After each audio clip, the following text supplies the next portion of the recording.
Ma'am Sarah Jane. Maraming salamat po.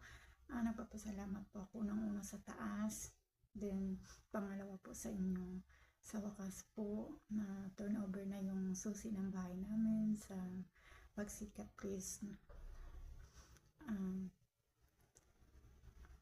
Masasabi ko lang po, maraming salamat po, Ma'am Sarah Jane. Dahil wala pa akong masyadong ginawa.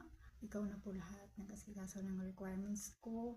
Then, pati po sa mag-ama ko dyan, sa pagsigol.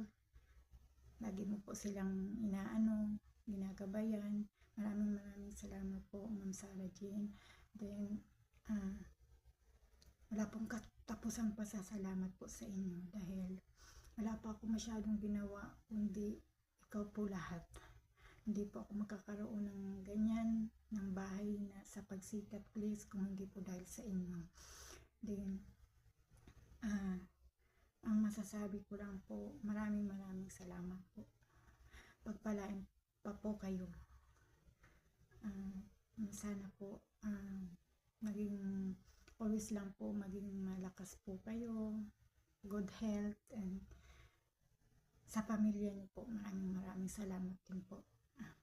Kung sino po ang gustong magkaroon ng sariling bahay, na nangungupahan, ilang taon na po nangungupahan, magpa-assist na po kayo kay Ma'am Sarah Jane Sevilla. Napaka the best po niya. Lahat po, basta kompleto lang po yung requirements nyo na ibibigay, siya na po magpapasa po yun lahat.